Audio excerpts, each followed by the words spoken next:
74 is a year that we cannot forget. Sorry. ৭৪-এর দুর্ভিক্ষ নিয়ে কথা বলতে যেয়ে এভাবেই কান্নায় ভেঙে পড়েন অন্তর্বর্তী সরকারের প্রধান উপদেষ্টা ও নোবেলজয়ী অর্থনীতিবিদ doctor Mohammad Yunus. Sorry, my words. I cannot bring my word. People died of hunger. যে দুর্ভিক্ষের দুর্দশা নিয়ে কথা বলতে যেয়ে আবেগাপ্লুত হয়ে পড়েন মোহাম্মদ ইউনূস, সেই দুর্ভিক্ষের কারণ কি ছিল? কেন খাদ্যের অভাবে লাখ লাখ মানুষ মারা যায় সে সময়?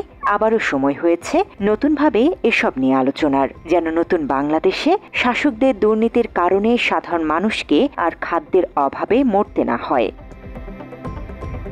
৭৪-এর দুর্ভিক্ষের সময়কার বহুল পরিচিত চিত্র এটি। জেলেপাড়ার এক নারী বস্ত্রের অভাবে মাছ ধরার জাল পরে শরীর ঢেকে আছেন। এই ছবি প্রমাণ করে দুর্ভিক্ষে শুধু খাবারই নয়, পরনের কাপড় সহ জীবন ধারণের জন্য প্রয়োজনীয় সবকিছুরই ছিল বড্ড অভাব।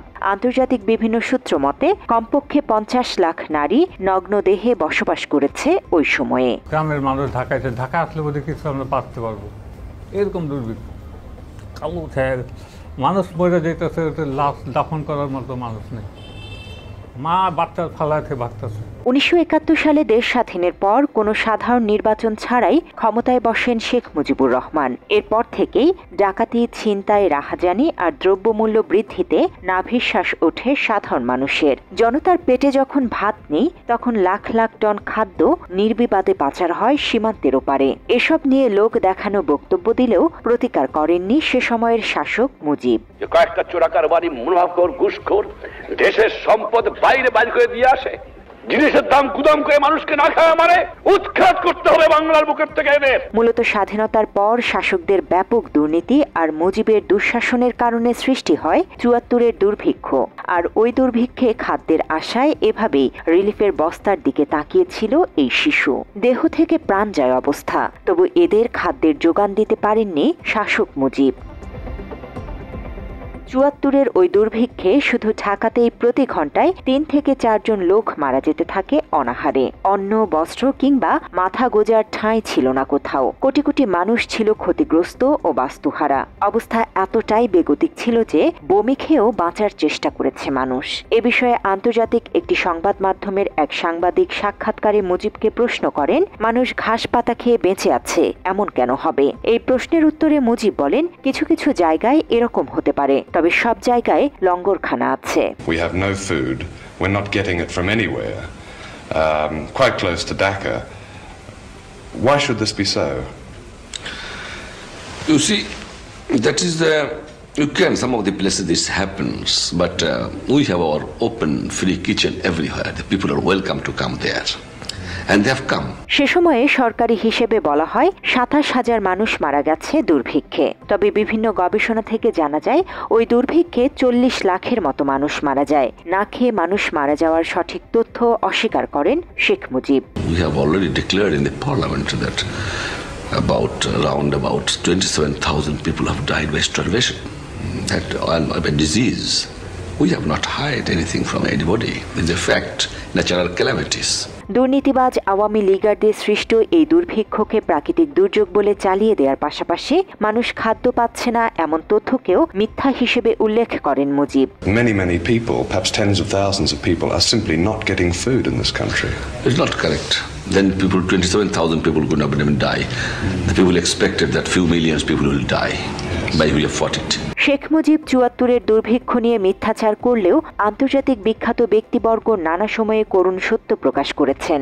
নোবেল বিজয়ী ভারতের অমর্ত্য সেন তার প্রভার্টি অ্যান্ড ফেমিনেস বইয়ে ৭৪-এর দুর্ভিক্ষ নিয়ে লিখেছেন, সরকারি পর্যায়ে ব্যাপক দুর্নীতি ও রাজনীতিবিদদের লুটপাটে সাধারণ মানুষের জীবন দুর্বিষহ হয়ে পড়েছিল। ডক্টর অমর্ত্য সেন তার বইয়ে আরও লিখেছেন, খাদ্য আমদানির ওপর নির্ভরশীল সরকার দেশে তীব্র দুর্ভিক্ষ হওয়া সত্ত্বেও খাদ্যশস্য আমদানিতে সাফল্য দেখাতে পারেনি। ১৯৭৩ সালের তুলনায় ১৯৭৪ সালে কম খাদ্যশস্য আমদানি হয়েছে। শুধু তাই নয়, বাংলাদেশের অর্থনীতির জন্য প্রয়োজনীয় ২ মাস সেপ্টেম্বর ও অক্টোবরে খাদ্য আমদানিতে ব্যাপক ঘাটতি ঘটেছিল। মাত্র ৩০% টাকায় জমির মালিক হয়ে নতুন বাংলাদেশের গড়ে তোলার স্বপ্ন দেখা বাংলা বসতি। এছাড়া অমর্ত্য সেন তার বইয়ে আন্তর্জাতিক কূটনীতির প্রসঙ্গ তুলে ধরেন। তিনি বলেন, তখন কিউবাতে পাট রপ্তানি করার জন্য বাংলাদেশকে খাদ্য সহায়তা বন্ধ করে দেয় আমেরিকা। ওই সময় দেশটি বারবার পাট রপ্তানি বন্ধে চাপ প্রয়োগ করলেও সেটি উপেক্ষা করেছিল শেখ মুজিবুর রহমানের সরকার। অনেকেই মনে করেন সেটি ছিল ভুল বাণিজ্য ও পররাষ্ট্রনীতি। সেই সঙ্গে খাদ্যশস্যের সুষম বন্টনের অভাব এবং দুর্নীতি স্বজনপ্রীতি ভারতে চোরাচালানি ছিল দুর্ভিক্ষের অন্যতম কারণ। তবে দুর্নীতি নিয়ে প্রকাশ্যে বক্তব্য দিলেও রাষ্ট্রপ্রধান হওয়া সত্ত্বেও মানুষের পেটে খাদ্যের যোগান দিতে পারেননি মুজিব। এত চোরের চোর চোর কোত্থেকে যে পয়দা হয়েছে আমি জানি না, পাকিস্তানের সব নিয়ে গেছে, কিন্তু এই চোর টুক ফিরে গেছে আমার কাছে। যেমনটা বলা হয়, ৭৪-এর দুর্ভিক্ষের অন্যতম একটা কারণ ছিল ভারতে চোরাচালান। আর এইসব চোরাচালানকৃত পণ্যের মধ্যে ছিল ধান, চাল, গম, পাট, যুদ্ধাস্ত্র, ঔষধ, মাছ, গরু, বনজ সম্পদ সহ প্রয়োজনীয় অনেক কিছুই। একটা নবগঠিত স্বাধীন দেশের সম্পদ ভারতে পাচার করা হতো কার স্বার্থে? কারা এসবের মদতদাতা ছিল? এসব প্রশ্ন জনমনে ঘুরলেও উত্তর মেলেনি আজ পর্যন্ত। সেই সময়ের বিভিন্ন সংবাদ মাধ্যমের তথ্য অনুযায়ী ভারতে ওই সময়ে পাচার হয় প্রায় ৫,০০০ কোটি টাকার পণ্য। ফলে আফসোস করে বিশেষজ্ঞরা বলতেন, চোখের সামনে চাল, পাট পাচার হয়ে যায় সীমান্তের ওপারে, আর বাংলার অসহায় মানুষ ভিক্ষার ঝুলি নিয়ে ঘোরে বিশ্বের দ্বারে দ্বারে। বিভিন্ন দেশ থেকে আসা সাহায্য ওই সময়ে আওয়ামী লীগের নেতাকর্মীরা নিজেরাই ভোগ করায় বাইরের দেশগুলো সাহায্য পাঠাতেও অনীহা প্রকাশ করে। ফলে দুর্ভিক্ষ ব্যাপক আকার ধারণ করে। তবে এই অবস্থাতেই দুর্ভিক্ষকে যেমন অস্বীকার করে মুজিব, তেমনি দুর্ভিক্ষের রেশ কাটতে না কাটতেই তার দুই ছেলে শেখ কামাল ও জামালের ধুমধাম করে বিয়ের ব্যবস্থা করেন। মানুষ যখন না খেয়ে মরার শোকে কাতর, তখনই সোনার মুকুট মাথায় দিয়ে এই বিয়ের আয়োজন করেন মুজিব। বিশাল আয়োজনের ওই বিয়েতে ছিল অগণিত অতিথির ভিড়, যেন পুরো ঢাকা শহরটাই এসে উপস্থিত হয় বিয়েতে। বিয়ের পরদিন সংবাদ মাধ্যমে প্রকাশ করা হয় প্রধানমন্ত্রীর দুই ছেলের সোনার মুকুট মাথায় পরে বিয়ের খবর। একইভাবে প্রকাশ করা হয়েছিল দুর্ভিক্ষ পীড়িত, অনাহার ক্লিষ্ট, মুমূর্ষ মানুষরূপী কঙ্কালের ছবি এবং দুর্ভিক্ষের খবর। ব্যাপক দুর্নীতির কারণে ৭৪-এর দুর্ভিক্ষ সৃষ্টি হলেও আওয়ামী লীগ বরাবরই প্রাকৃতিক দুর্যোগ আর দাতা রাষ্ট্রগুলোর অনুদান না দেয়াকে দায়ী করেছে। দুর্নীতি, দুর্ভিক্ষ, ৭৫-এ বাকশাল কায়েম, এসব কারণে মুজিবকে উৎখাত করে একদল দেশপ্রেমিক সেনাবাহিনী। মেজর ডালিম বলছি, অদ্য সকাল হতে খন্দকার মুশতাক আহমদের বলিষ্ঠ নেতৃত্বে সামরিক বাহিনী ক্ষমতা দখল করিয়াছে। শেখ মুজিব ও তার খুনি দুর্নীতিবাজ সরকারকে উৎখাত করা হইয়াছে। এখন হতে সারা দেশে সামরিক আইন জারি করা হলো। উৎখাতের পর প্রধানমন্ত্রীর দায়িত্ব নেয়া খন্দকার মোশতাক মুজিবকে বহুরূপী বলে মন্তব্য করেন। Mujibur Rahman, who was a friend of mine, a great friend. মুজিবের ওই সময়কার ভয়াবহ দুর্ভিক্ষের কথা তুলে ধরে সম্প্রতি যেভাবে কান্নায় ভেঙে পড়েছেন ডক্টর ইউনূস, তা দেশের সাধারণ মানুষের প্রতি সহানুভূতি প্রকাশ করেছে।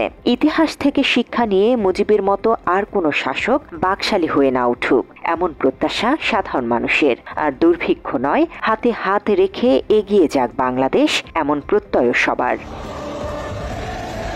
Desk report, Bangla addition.